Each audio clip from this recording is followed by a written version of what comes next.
Hölgyeim és uraim, nem tudom, értesültek-e róla, hogy a magyar nép egyik legnagyobb európai támogatója, aki oly sok feledhetetlen percet szerzett nekünk az Európa Parlamentben, Daniel Cohn-Bendit, visszavonul a politikától, és elmegy Brazíliába.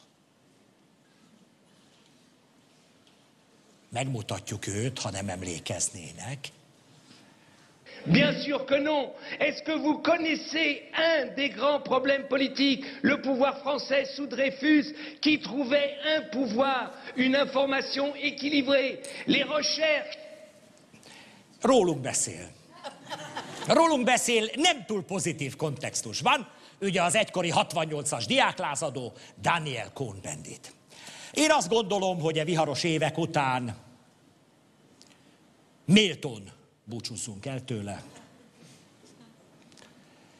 Egy kis költeményre ragadtattam magam, ha megengedik, megosztom önökkel. Szomorú pillanat. Most némán állni kell. Hiánya itt maradt, elment Daniel.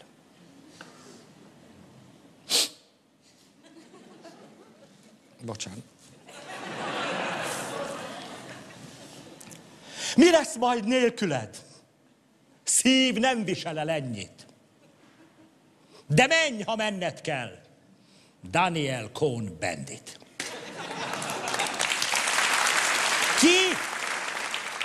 Ki üvölt helyetted?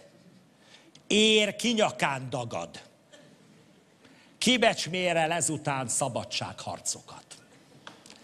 Utad, mint egykoron, most végig balra ment, üres lesz nélküled a brüsszeli parlament. Mindent bevetettél, és mindent hiába, erre most elmész Brazíliába. Önző vagy, Daniel. Lelked oly hiú.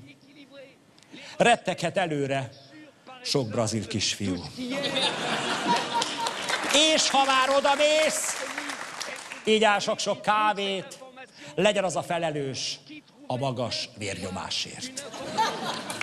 Vár a brazil dzsungel, egzotikus állat, melyekkel egész nap bátran ordibálhatsz. Értem én döntésed, idős lettél, koros, ugyan kit pénzzel majd beszédéért soros. Lelked nem oly rég még könnyű drogra vágyott, megcsalod egykori diáklázadások. Elhagyod hitedet, híveidet már is, könnyű lélekkel akár egy liberális, s kinek szívébe behatolnak kések, sírnak majd utánad mind az LMP-sek.